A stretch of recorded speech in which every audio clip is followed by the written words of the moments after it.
Welcome to her journey, where every story is a testament to the power of perseverance, hope, and the unstoppable spirit of women. Here, we share true tales of resilience and reinvention, stories that prove no matter how dark the night, a woman's dawn can always break through. If you believe in the beauty of comebacks and the power of second chances, you're in the right place. Today's story will remind you that sometimes the greatest treasures come when we least expect them, and that love can find its way back even after decades of silence. The phone hadn't rung in 3 decades. Not once. Not for birthdays, holidays, or the countless nights I lay awake wondering if my son was even alive. My name is Ella Joseph, and this is the story of how a lottery ticket I almost didn't buy became the key that unlocked a door I thought had been sealed forever.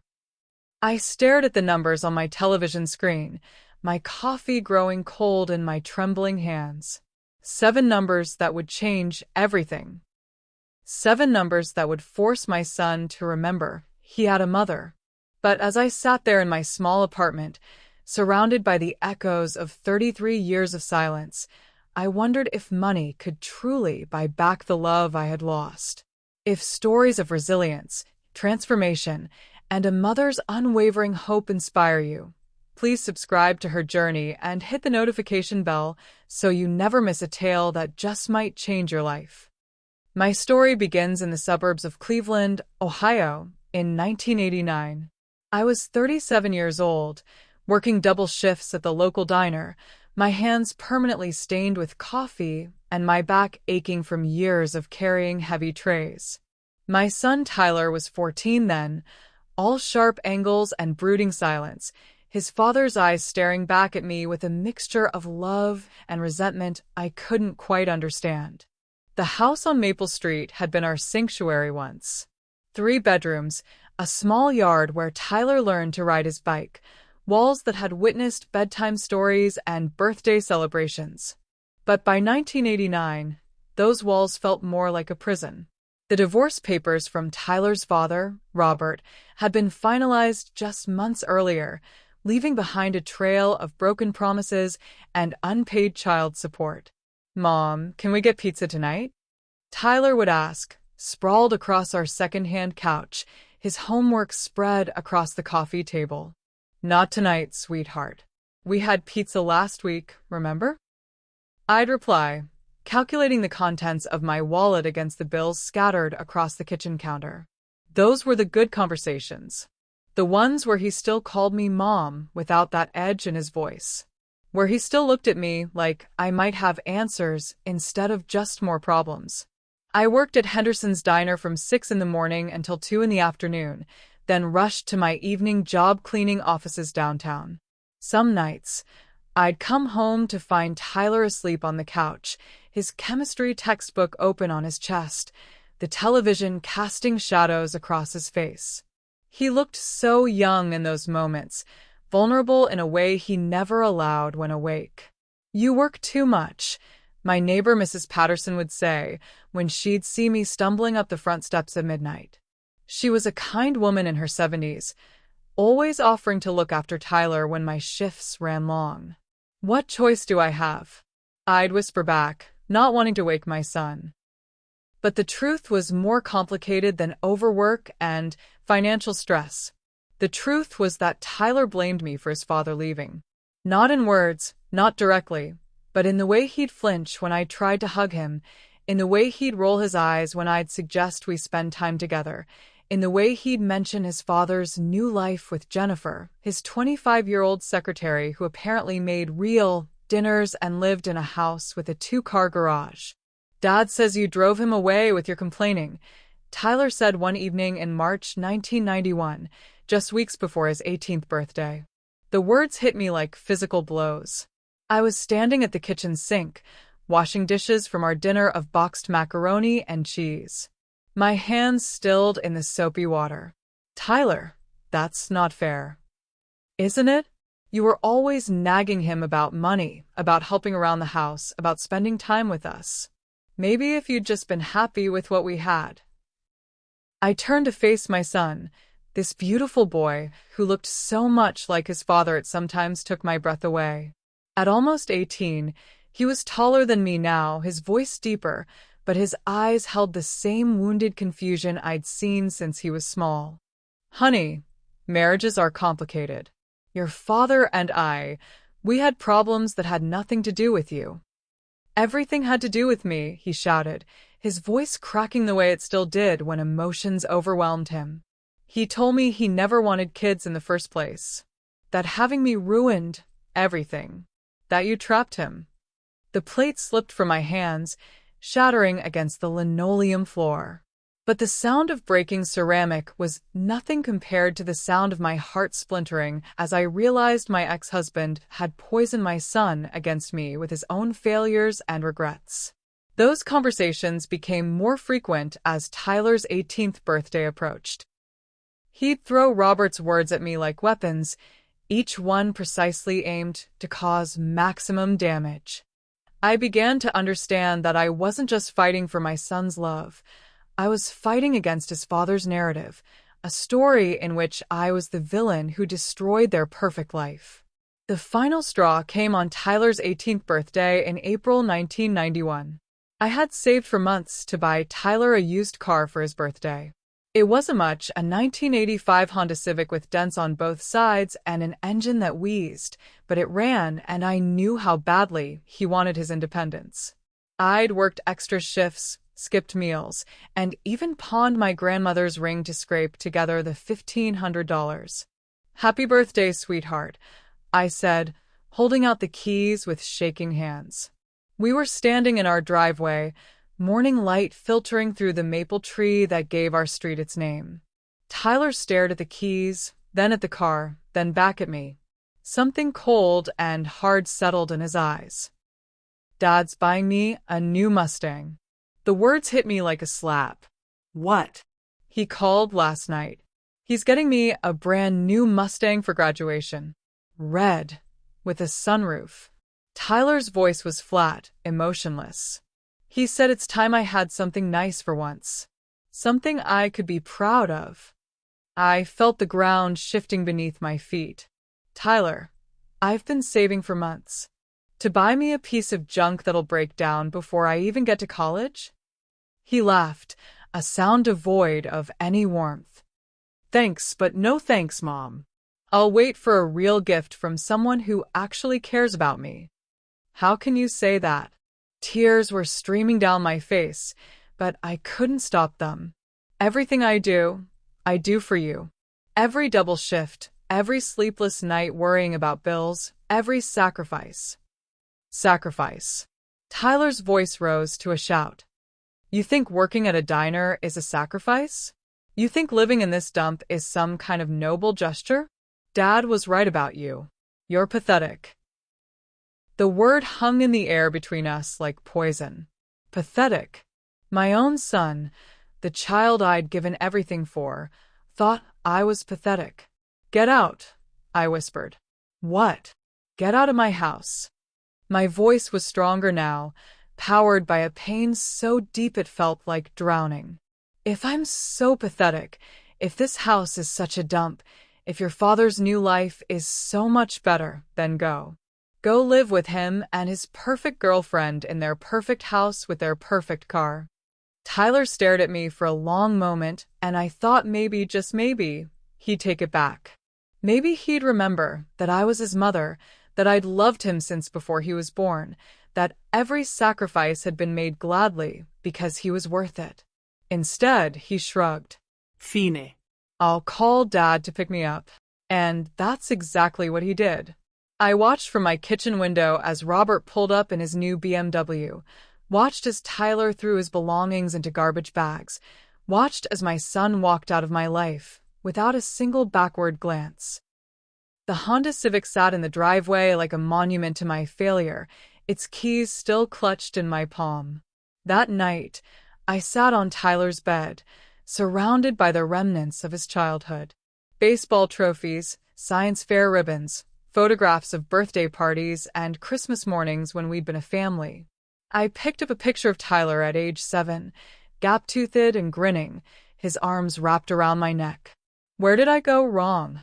I whispered to the empty room. But the silence that answered me would last for the next 33 years. The first year without Tyler nearly destroyed me. I'd catch myself buying his favorite cereal at the grocery store, setting 2 places at the dinner table, leaving the porch light on in case he decided to come home. The house felt too big and too small all at once, too quiet without his music and laughter, too full of memories that had turned bitter. Mrs. Patterson tried her best to help. She'd invite me over for tea, listening patiently as I wondered aloud what I could have done differently. "That boy will come around," she'd say, patting my hand with her weathered fingers. Children say things they don't mean when they're hurting. But weeks turned to months, and months turned to years, and Tyler never came around. I tried reaching out at first. I called Robert's house, but Jennifer would answer with her sweet, practiced voice. "I'm sorry, Ella, but Tyler asked not to be disturbed. Maybe try again another time." Another time never came. I sent birthday cards to Robert's address, Christmas presents, graduation announcements when Tyler finished high school and then college. None of them were ever acknowledged. It was as if my son had vanished from the earth, taking with him every reason I'd had for existing. The depression crept in slowly, like fog rolling across a lake. Some mornings, I couldn't find the strength to get out of bed.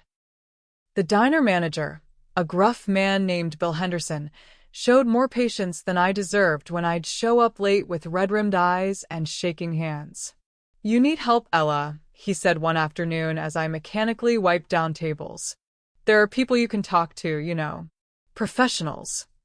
But what could a therapist tell me that I didn't already know? That I'd failed as a mother? That I'd driven away the one person who mattered most to me? That I was exactly as pathetic as my son believed? I began drinking wine in the evenings, just a glass or two to quiet the voices in my head. The voices that replayed every argument Tyler and I had ever had, every moment where I could have chosen different words, made different choices. The wine became a bottle, and eventually, I didn't need an excuse. Mrs. Patterson found me passed out on my front lawn one Tuesday morning in 1995. "Ella, honey, this has got to stop," she said as we sat in my kitchen, my head pounding and my mouth tasting like regret. "You're killing yourself, and for what?" "That boy made his choice." "He's my son," I whispered. "And you're a person worth saving, even if he can't see it right now." That conversation led to my first AA meeting, held in the basement of St. Mary's Catholic Church. I sat in a circle of folding chairs, listening to stories of loss and redemption, of bridges burned and sometimes rebuilt. The stories gave me hope, but they also made me realize something painful. Everyone else seemed to have hit rock bottom and bounced back. I felt like I was still falling. "My name is Ella, and I'm an alcoholic," I said during my third meeting, the words feeling foreign on my tongue. "Hi, Ella," the group responded in unison. "I started drinking because my son left me," I continued, my voice barely above a whisper. "And I don't know how to stop missing him." An older man named Frank spoke up after the meeting. "The thing about addiction, Ella, is that it's not really about the substance. It's about trying to fill a hole that can't be filled from the outside." "So, how do you fill it?" Frank smiled sadly. "That's the million-dollar question, isn't it? Some people find God. Some find purpose. Some just find a way to live with the empty space. I chose sobriety, one day at a time, but the empty space remained. Years passed in a blur of routine. Work, AA meetings, lonely dinners, and sleepless nights. I heard through mutual acquaintances that Tyler had graduated from college, that he'd gotten married, that he'd started a business. Each piece of news felt like a knife wound, a reminder of all the moments I'd missed, all the conversations we'd never had. By the time Tyler turned 25, I realized I'd missed his entire adult life. His college graduation, his wedding day, the early years of his career. I'd become a ghost in my own son's story, present only in his memories and, I feared, only in the bad ones. On Tyler's 30th birthday in 2005, I broke down and hired a private investigator. I just want to know if he's happy, I told the woman, a kind-faced detective named Sarah Chin. I don't want to interfere. I just need to know he's okay. The report arrived 2 weeks later in a manila envelope that I was afraid to open. Inside were photographs of my son, now a grown man I barely recognized. He was taller than I remembered, his hair darker, his face more angular. He stood outside a beautiful house in suburban Columbus, his arm around a pretty blonde woman who must have been his wife. There were pictures of him at work, at restaurants, playing golf on weekends. He looked happy. He looked successful. He looked like he'd built a life that had no space for me in it. At the bottom of the report was a handwritten note from Sarah. He has no children. When asked about his family by coworkers, he says his parents are both deceased. That's when I understood the true depth of his rejection. It wasn't just that Tyler didn't want me in his life. It was that he'd erased me from it entirely. In his version of the story, I didn't exist. I was dead to him. The years that followed blurred together in a haze of resignation. I moved from the house on Maple Street to a smaller apartment, unable to afford the mortgage on my diner wages. I attended my AA meetings faithfully, kept my job, maintained the routines that kept me functional. But inside, I felt hollow, like a tree that had been struck by lightning and was slowly dying from the inside out. Mrs. Patterson remained my only real friend, the only person who remembered Tyler as the sweet little boy he'd once been. We'd sit on her porch during summer evenings, watching neighborhood children play in their yards, and she'd occasionally mention seeing something on Facebook about Tyler's life. He divorced that wife of his, she told me one evening in 2019. Saw it on one of those social media posts. No children, apparently. I felt a stab of something, not quite hope but not indifference either. I hope he's okay. You know, Ella, it's never too late. People change. Hearts soften. But I'd learned to live without hope. It was safer that way. The turning point came on a Tuesday in March 2024, exactly 33 years after our last conversation. I was 72 then, living in a small one-bedroom apartment in downtown Cleveland. My hair had gone completely white, and arthritis had settled in my hands like an unwelcome houseguest. I'd retired from the diner 5 years earlier, living on Social Security and the small savings I'd managed to accumulate despite decades of financial struggle. Mrs. Patterson had passed away the year before, leaving me feeling more alone than ever. She'd been the closest thing to family I'd had for decades, the only person who remembered Tyler as the sweet little boy he'd once been. Her funeral had been small, attended mostly by neighbors and church friends, but I'd felt her loss like a physical ache. On this particular Tuesday, I was grocery shopping at the Kroger near my apartment, moving slowly through the aisles with my cart and my list. At 72, I'd learned to take my time with everything. Time was the one thing I had in abundance, even if purpose remained elusive. The grocery store had become my primary social interaction. I knew the cashiers by name, looked forward to brief conversations about the weather or local news. It was a small life, but it was mine, and I'd made peace with its limitations. "Excuse me, ma'am, are you buying a lottery ticket?" I looked up to see a young cashier, probably Tyler's age, smiling at me with the kind of patience reserved for elderly customers. I was standing in front of the lottery machine, apparently blocking access to the tickets while I searched my purse for my grocery list. "Oh, I'm sorry," I said, starting to move aside. "Wait," the cashier said, his name tag reading David. "The jackpot's up to 47 million this week. You should try your luck." I almost said no. I'd never been a gambling woman, never saw the point in throwing away money on impossible dreams. But something in David's smile reminded me of Tyler at that age, back when he still believed good things could happen. There was an earnestness to his suggestion, as if he genuinely believed that good things could still happen to people like me. What number should I pick? I asked, surprising myself. Oh, you should pick numbers that mean something to you. Birthdays, anniversaries, that kind of thing. Without thinking, I chose Tyler's birthday, April 15th, 1975. Month 4, day 15, year 75. Then my own birthday, March 3rd, 1952. Month 3, day 3, year 52. Then the date we'd moved into the house on Maple Street in 1985, back when we'd still been a family, June 10th. Month 6, day 10. 7 numbers total, each one a memory I'd carried for 33 years. The ticket cost $5, money I probably should have spent on groceries. But as I tucked it into my purse, I felt something I hadn't experienced in years, a tiny flutter of possibility. Good luck, Mrs. David said. Joseph. Ella Joseph. Good luck, Mrs. Joseph. I have a feeling about this one. That night, I sat in my recliner with a cup of tea, watching the lottery drawing on my small television. I'd almost forgotten about the ticket until the bright graphics and dramatic music filled my living room.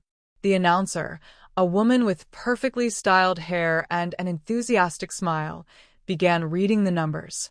Tonight's winning numbers are 3, 6, 10, 15, 52, 75, and the bonus number is 4.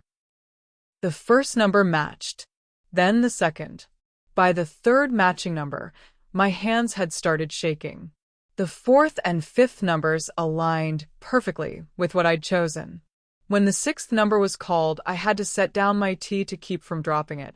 And tonight's bonus number, the announcer said, pausing for dramatic effect, is 4. 4. April. The month Tyler was born. The month my son had entered this world and changed everything about who I was and who I wanted to become. I stared at the ticket in my trembling hands, reading the numbers over and over again, certain I'd made a mistake. But there was no mistake. 7 numbers, all matching perfectly. $47 million. At 72 years old, after a lifetime of struggle and loss, I'd won the lottery. I sat in my chair until dawn, the ticket clutched against my chest, wondering what this meant, what I was supposed to do with such an impossible stroke of luck. The money was staggering, more than I could spend in multiple lifetimes.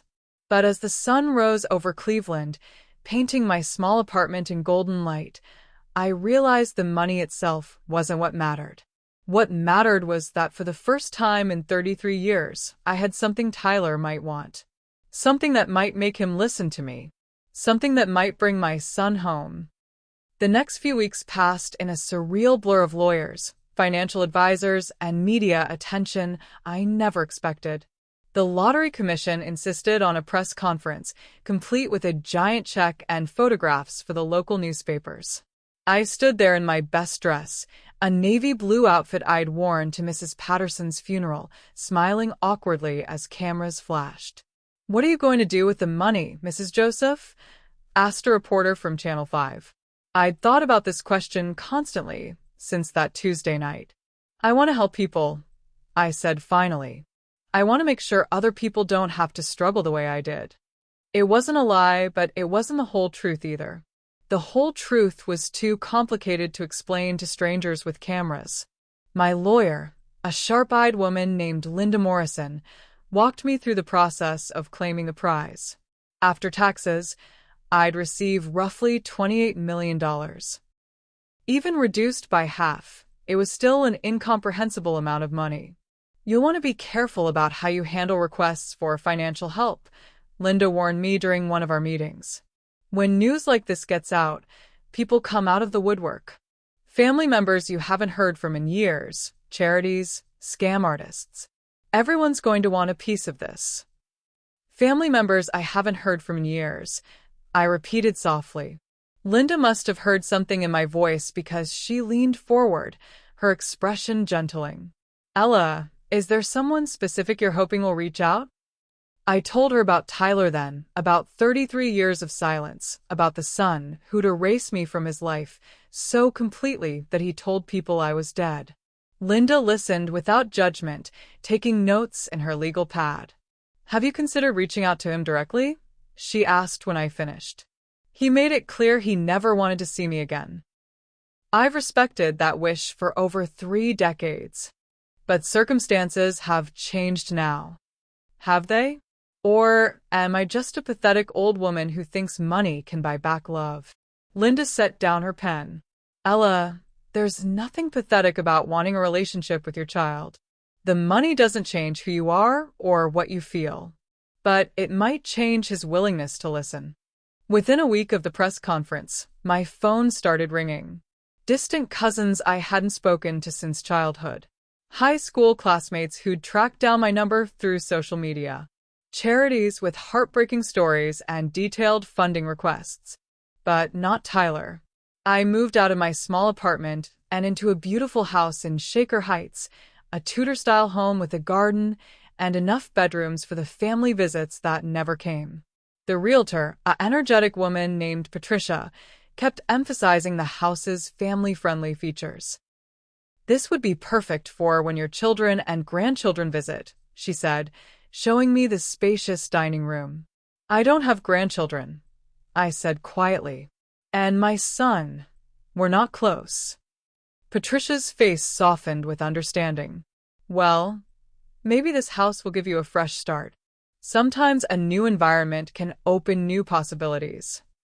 I hired a housekeeper named Maria, partly because the house was too big for me to manage alone, but mostly because the silence had become unbearable. Maria was a kind woman in her 40s with children of her own, and her maternal instincts seemed to kick in whenever she saw me staring out the windows with distant eyes. "Mrs. Joseph, why do you look so sad?" Maria asked one afternoon as she dusted the living room. "You have won the lottery. You should be happy." "I thought winning the lottery would solve my problems," I admitted. "But it's just highlighted the one problem money can't fix." Maria nodded knowingly. "You're missing someone. My son. He hasn't spoken to me in 33 years. Ay, Dios mío. 33 years? What happened? I found myself telling Maria the whole story, from Tyler's 18th birthday to the present moment. She listened with the same focused attention she brought to her cleaning, occasionally shaking her head or making sympathetic sounds. "You know what I think," she said when I finished. "I think your son is scared." Scared of what? Scared of admitting he was wrong. Scared of facing what he's done. Men, they have such pride, especially about their mothers. The longer he waits, the harder it becomes to come back. That night, I made a decision that terrified me. I called Linda Morrison at home. "I want to set up a trust," I told her. "For Tyler. He gets access to half my winnings, but only if he agrees to have dinner with me. One dinner. That's all I ask." Linda was quiet for a long moment. "Ella, are you sure about this? It might look like you're trying to buy his affection." "Maybe I am," I said quietly. "But I'm 72 years old, Linda. How much time do I have left to waste on pride?" The trust was established within a week. $14 million held in Tyler's name, accessible only if he agreed to one dinner with his mother. Linda's office would send the paperwork to Tyler's business address, along with a brief letter explaining the terms. "What if he doesn't respond?" I asked Linda as we finalized the documents. "Then you'll know you tried everything," she said gently. "But Ella, I have a feeling he will." $14 million is hard to ignore, even for someone carrying a grudge for 33 years. Now all I had to do was wait. The waiting was the hardest part. Every day I'd check my phone, hoping to see a missed call from a number I wouldn't recognize but somehow would know was his. Every evening, I'd sit in my garden, planting flowers I might never see bloom, wondering if my son would call, or if I'd die still hoping for a reconciliation that would never come. 3 weeks passed. I began to think maybe Tyler had changed his name, maybe the letter hadn't reached him, Maybe he truly wanted nothing to do with me even for $14 million. The possibility filled me with a despair deeper than anything I'd felt in years. But then, on a Thursday evening in April, my phone rang. The call came on a Thursday evening in April, 3 weeks after Linda had sent the trust documents. I was in my garden, planting tulip bulbs that would bloom the following spring. Gardening had become my therapy, a way to feel connected to something growing and alive. My phone rang from inside the house, and I almost didn't answer it. Most calls these days were from financial advisors or charity representatives. But something made me wipe the dirt from my hands and hurry inside. "Hello?" I said, slightly out of breath. "Is this Ella Joseph?" The voice was deeper than I remembered, weathered by 33 years of living, but unmistakably familiar. My heart stopped beating for what felt like an eternity. "Tyler?" A long pause. "Yes, it's me." I sank into the nearest chair, afraid my legs wouldn't support me. "Oh my God, Tyler. I got your lawyer's letter." His voice was carefully neutral, giving nothing away. "About the trust." "Yes." $14 million for one dinner." "Yes." Another pause, longer this time. "Why?" The question I'd been preparing for, the question that had kept me awake for weeks. "Because you're my son, and I love you, and I've waited 33 years to tell you that. You could have called. You could have written. You didn't need to win the lottery to contact me." His words stung, because they were true. "You told me you never wanted to see me again. I respected that. So why now? Because you're rich?" "Because I'm 72 years old, Tyler. Because I don't know how much time I have left, and because I can't die knowing my son thinks I'm dead." The silence stretched between us, filled with decades of hurt and misunderstanding. When Tyler spoke again, his voice was softer, less guarded. "You know about that? About what I tell people?" "I know a lot of things, sweetheart. I know you graduated from Ohio State with a degree in business. I know you married a woman named Jennifer Collins in 2003. I know you started your own consulting firm and that you're successful. I know you play golf on Sundays and that you drive a BMW. You had me investigated. I had to know if you were okay. It was the only way." Tyler was quiet for a long time. When he spoke again, there was something different in his voice, something that might have been vulnerability. "Jennifer and I divorced 5 years ago. I'm sorry. Are you? Or are you glad that my perfect life wasn't so perfect after all?" The question hit me like a physical blow. "Tyler, I have never wanted anything but happiness for you. Even when you left, even when you refused to speak to me, even when you told people I was dead, all I ever wanted was for you to be happy." "I wasn't happy," he said quietly. "I haven't been happy in a very long time." Something in his voice broke open a place in my heart I'd kept locked for 33 years. "Why?" "Because you can't build a life on anger, Mom. I tried, but anger isn't a foundation. It's quicksand." Mom. The word I'd waited over 3 decades to hear again. "Will you have dinner with me?" I asked, afraid to breathe while waiting for his answer. "I don't want your money." "This isn't about money, Tyler. It never was." "Then why the trust? Why $14 million? "Because I needed something that would make you listen to me. Something that would get your attention. Because apparently dying alone wasn't enough of a reason for you to pick up the phone." Tyler laughed, a sound with no humor in it. "You always were dramatic. I learned from the best. You were quite the dramatic teenager, if I recall." Another pause, but this one felt different. Warmer somehow. "I remember you making my Halloween costumes. You spent weeks on that Superman cape. You wore it everywhere for months. To the grocery store, to church, to bed. I thought you were magic then. I thought you could fix anything." "I thought so too," I whispered. "Will you really give me $14 million just to have dinner with you?" I'll give you $14 million because you're my son, and I love you. The dinner is just the excuse I needed to make you listen." Tyler was quiet for so long I wondered if he'd hung up.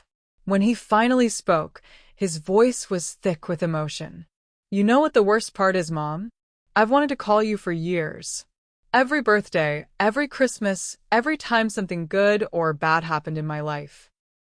But I was too proud, too ashamed. I kept thinking it was too late, that too much time had passed." "It's never too late, sweetheart.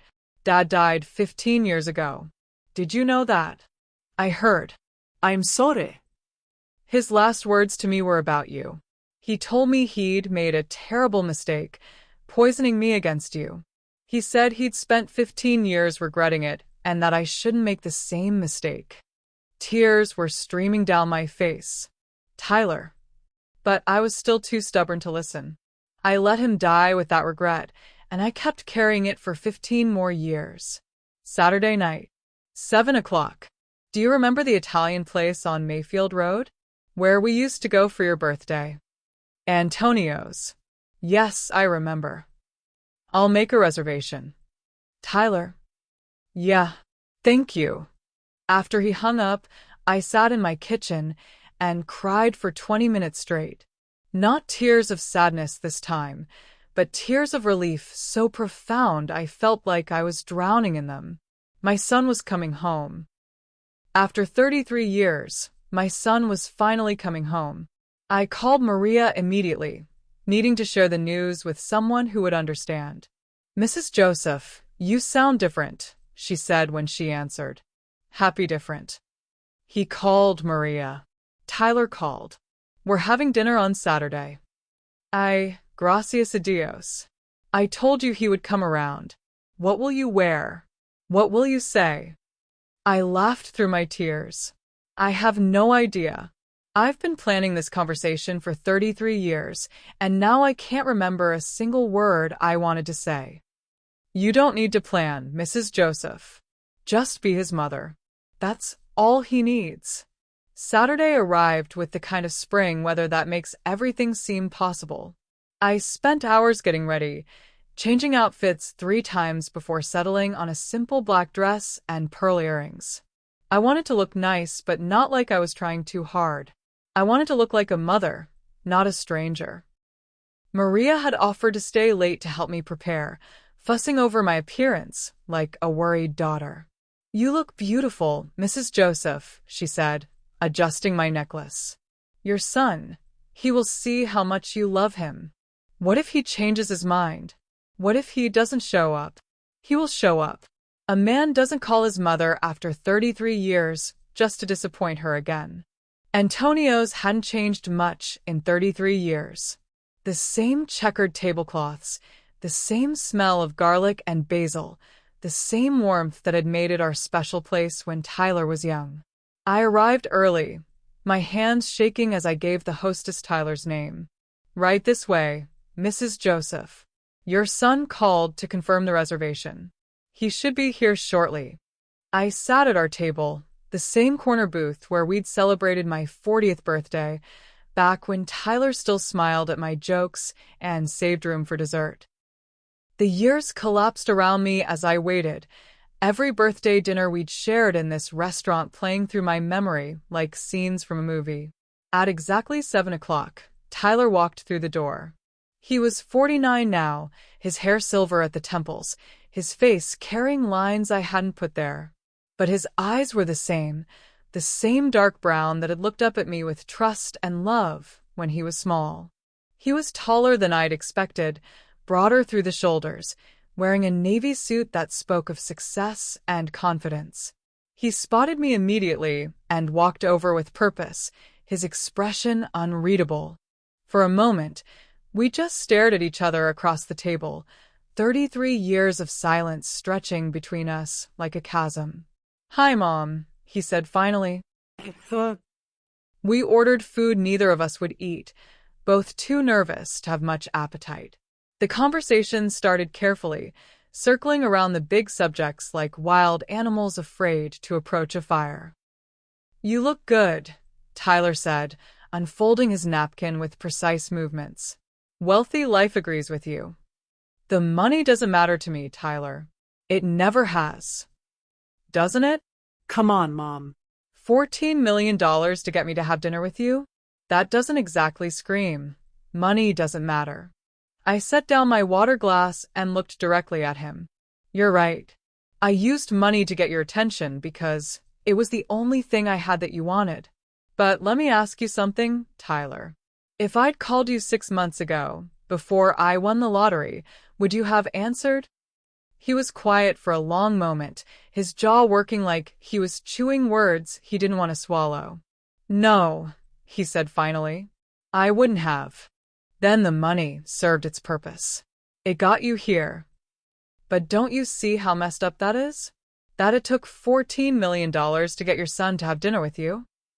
Yes, I said simply. It's completely messed up. But you know what would be even more messed up? Dying without ever seeing you again, because I was too proud to use the only leverage I had. Tyler stared at me, and I saw something crack in his carefully constructed composure. You really think you're going to die soon? Tyler, I'm 72 years old. I've had a heart attack, 2 bouts with pneumonia in the last 5 years, and arthritis that makes it hard to open jars. I'm not planning to die anytime soon, but I'm not naive about mortality either. You had a heart attack? The concern in his voice was unmistakable, and it gave me hope. 2 years ago. Mild one, but it was a wake-up call. Why didn't anyone tell me? Who was going to tell you, Tyler? You made it very clear that you wanted nothing to do with me. You tell people I'm dead, remember? He flinched as if I'd slapped him. That was easier than explaining. Explaining what? Explaining that I abandoned my mother because I was an angry, stupid kid who believed everything my father told me about you. The words hung in the air between us, raw and honest in a way that took my breath away. Your father was hurting too, I said carefully. Divorce makes people say things they don't mean. Don't defend him, Mom. Please don't defend him. He spent years poisoning me against you, and I was too young and too angry to see it. You were 18, Tyler. 18-year-olds are supposed to be angry and dramatic. They're not supposed to disappear for 33 years. Tyler's laugh was bitter. You want to know the really sick part? After Dad died, I found letters in his desk. Letters he'd written to you, but never sent. Apologies, mostly. He knew what he'd done to us, and he was too proud to fix it. Tyler. But I was too proud too. Too ashamed. Too afraid that you'd hang up on me or tell me it was too late. So I let 15 more years pass, carrying his regret and mine. Tears were streaming down my face, but I didn't care. It's never too late, sweetheart. It's never too late, isn't it? I missed everything, Mom. I missed 33 years of your life. I missed the chance to take care of you when you were sick. I missed the chance to tell you I was sorry before you had to bribe me with lottery money to listen. You didn't miss everything, I said, pulling something from my purse. It was the photograph from his 7th birthday, the one I'd carried with me every day for 33 years. You want to know what I see when I look at this picture? Tyler stared at the faded photograph, his younger self grinning back at him with gap-toothed joy. I see a little boy who used to crawl into my bed during thunderstorms. I see a child who made me Mother's Day cards out of construction paper and macaroni. I see my son, Tyler, who I never stopped loving, not for one single day in 33 years. Tyler was crying now, silent tears that he didn't bother to wipe away. I love you too, Mom. I never stopped. Even when I was angry, even when I was telling people you were dead, I never stopped loving you. I reached across the table and took his hand, larger now but still recognizable as the small hand that used to fit perfectly in mine. Then we didn't miss everything, did we? We missed a lot, but not everything. Tyler squeezed my hand, And in that touch was 33 years of unspoken apologies, forgiveness, and love that had survived despite everything we'd done to kill it. "So, what happens now?" he asked, his voice thick with emotion. "Now we figure out how to be a family again," I said. "One dinner at a time." Tyler smiled then, the first real smile I'd seen from him all evening. "I'd like that, Mom. I'd really like that." The waiter approached hesitantly, probably wondering why two customers were crying over untouched plates of food. "Is everything all right here?" he asked. Tyler looked up at him, his face radiant despite the tears. "Everything's perfect," he said. "We're celebrating a reunion." We talked until the restaurant closed, sharing stories from the years we'd lost, filling in gaps that seemed impossibly wide. Tyler told me about his marriage, his divorce, his business, his regrets. I told him about my struggles with depression, my recovery, my quiet life, my stubborn hope that someday he'd come back. "You know what's funny?" Tyler said as we walked to our cars. "I used to drive by our old house on Maple Street sometimes, just to see if you still lived there. I moved out. I know. I saw the new family move in. I sat in my car across the street and cried like a baby. Why didn't you knock on my door when I still lived there?"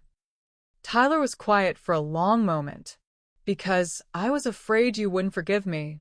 I was afraid you'd become someone I didn't recognize, someone hardened by what I'd done to you.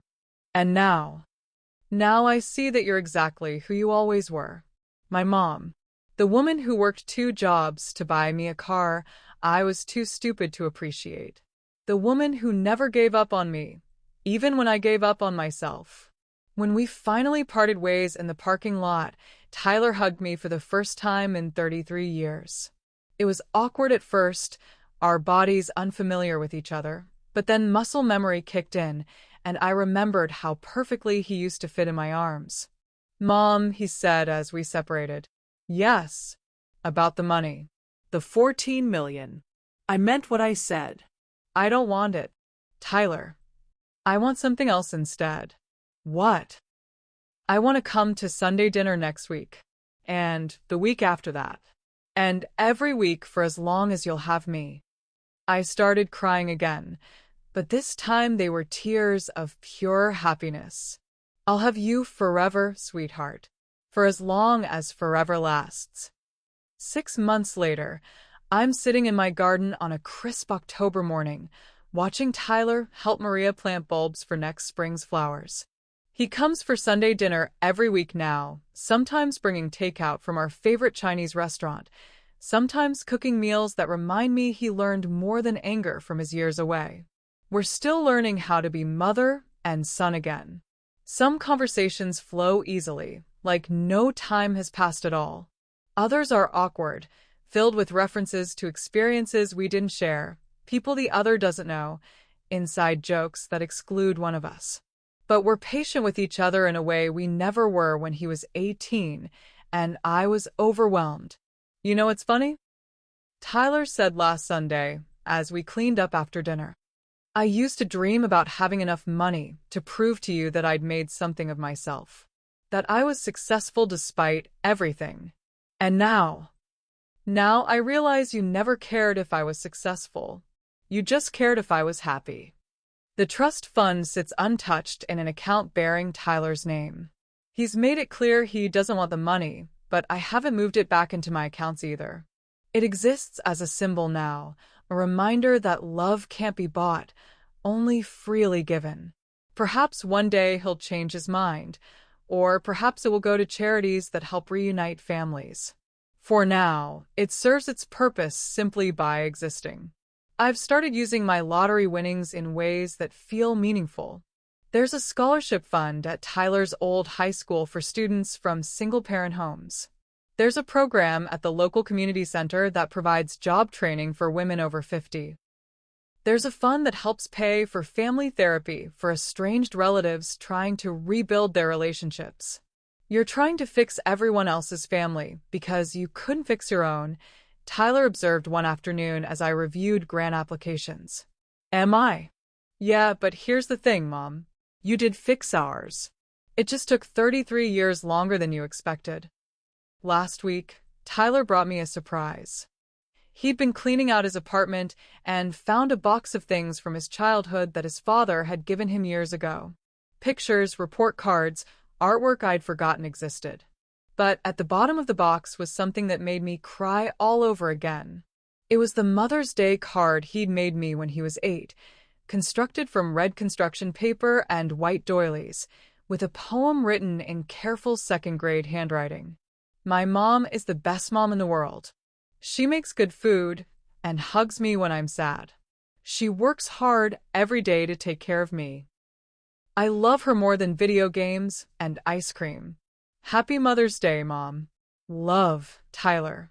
I kept it, he said quietly as I held the card with trembling hands. Even when I was angry, even when I told people you were dead, I kept it. I never knew why until now. Why now? Because some love is too deep to throw away, even when you're trying your hardest to forget it. The card sits on my kitchen counter now, next to a photograph Tyler took of us at Antonio's the night we reunited. We look older, more weathered, marked by the years we spent apart. But we're smiling, and in our smiles is the echo of every birthday celebration, every bedtime story, every moment of joy we shared before anger and pride got in the way. People ask me sometimes if I regret the 33 years we lost. The answer is complicated. I regret the pain, the silence, the missed opportunities to comfort each other through life's inevitable sorrows. I regret that Tyler's father died without repairing the damage he'd done, and I regret that Mrs. Patterson never got to see her prayers answered. But I don't regret the journey that brought us back to each other, because without those years of loss, we might never have learned how precious our relationship really is. Without the lottery ticket, Tyler might never have found the excuse he needed to swallow his pride. Without 33 years of missing each other, we might take for granted the miracle of sitting across a dinner table, sharing stories and laughter, and the comfortable silence that exists between people who truly know each other.